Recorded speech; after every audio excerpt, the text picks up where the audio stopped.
Hi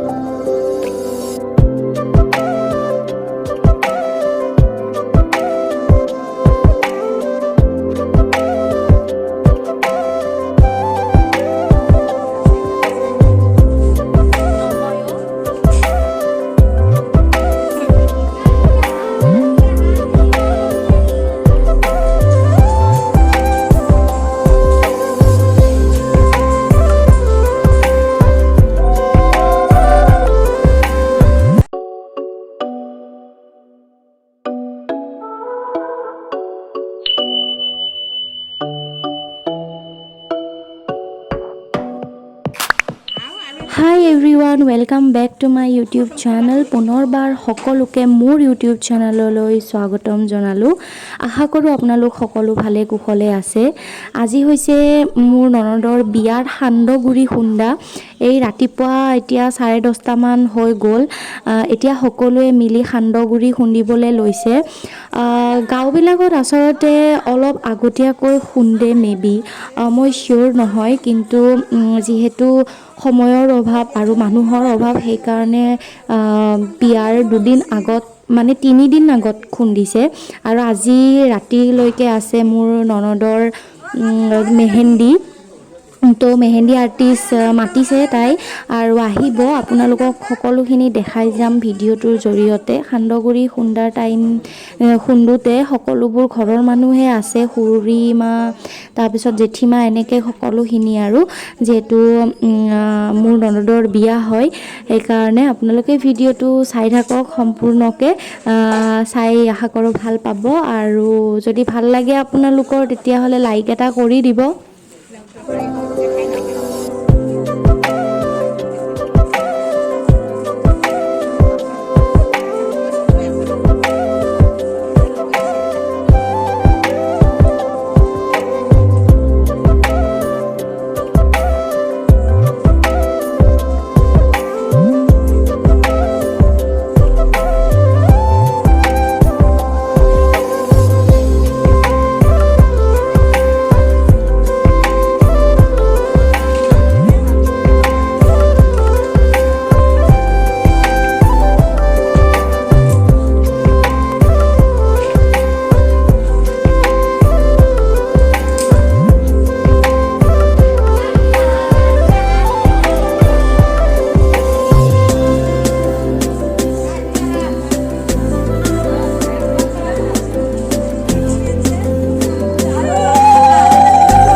আৰু এই সান্দহগুৰি যে খুন্দা নিয়ম থাকে এইটো যাত্ৰা সান্দহগুৰি খুন্দা বুলি কয়। আচলতে পিছৰ খোলা মই ইমান সঠিককৈ নাজানো। কইনাজনীক খুৱাই মানে যেতিয়া দৰা আহে, দৰা অহাৰ আগত মানে কইনাজনীক সান্দহগুৰি অকণ খুৱাই পঠায় আৰু তেনেকুৱা বুলি কয়।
যিহেতু বিয়া বুলি মই ঘৰৰ বোৱাৰী সেইটো কাৰণে কিছুমান দায়িত্ব আছে। মই গৈছিলোঁ ফেঞ্চি বজাৰ নহয় শুক্লেশ্বৰ ঘাট, আচলতে তাতে ফুলৰ মাৰ্কেট আছে আৰু যিহেতু অহাকালি জোৰোণ সেইকাৰণে মই ফুল আনিব গৈছিলোঁ। আৰু এয়া চাওক, মই এয়া 𝘼𝙧𝙯𝙧 আনিছোঁ তাইৰ কাৰণে আৰু মোৰ কাৰণে অলপ আনিলোঁ, লগতে অকণমান গোলাপ আনিছোঁ পিংক কালাৰৰ। 𝘼𝙧𝙯𝙧 তাই বিয়াৰ দিনা লগাব আৰু গোলাপটো জোৰোণ। তাৰপিছত অকণমান জিপচিও লৈ আনিছোঁ আৰু এইখিনি তাইৰ ফাৰ্নিচাৰ ঘৰতে ষ্টক কৰি ৰাখিছে আৰু এইখিনি বস্তু, এইটো ফ্ৰিজ, বস্তুবিলাক ভালকৈ খোলা নাই আৰু এইখন বিচনাখন পেকিং কৰিয়ে থৈ দিছে। আৰু আমি এতিয়া সকলোৱে ভাত পানী খাই আজৰি হ'লোঁ। আজৰি হৈ এয়া অকণমান পেণ্ডেল দিছে ইয়াতে, কাৰণ মেহেন্দি যিটো প্ৰগ্ৰেম হ'ব সেইটো ইয়াতেই পাতিব। গোটেইখিনি ঠিক ঠাক কৰি দিছে, লগতে প্লেটখনো মই সজাই দিছোঁ অকণমান। ফুল বেছি নাপালোঁ, এনেই চিম্পলকৈ সজাইছোঁ ঘৰৰ ওচৰতে যিখিনি ফুল পালোঁ। আৰু কেনেকুৱা লাগিছে জনাবচোন আপোনালোকে।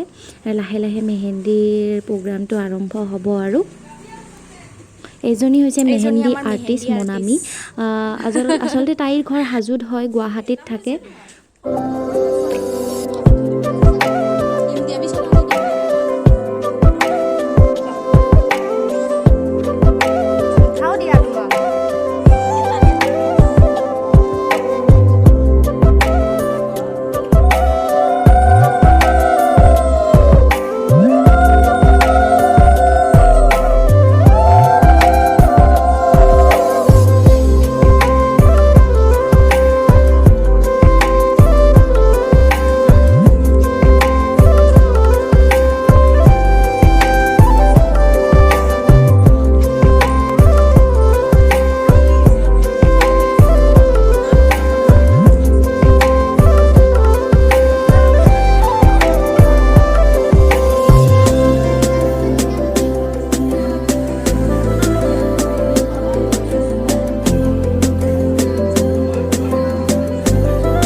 আৰু এতিয়া সকলোৱে মেহেন্দি লগাই আছে কইনাৰ লগতে, যোনে যোনে যেনেকৈ সুবিধা হৈছে তেনেকৈ লগাই আছে। আৰু ময়ো মাক লগাই দি আছোঁ, আমাৰ মাক। আৰু মই মোবাইলটো আচলতে বেলেগৰ হাতত দি থৈ দিছোঁ ভিডিঅ' বনাবৰ কাৰণে, কাৰণ মোৰতো সম্ভৱ নহয় মই বনোৱাটো, সেইকাৰণে। আৰু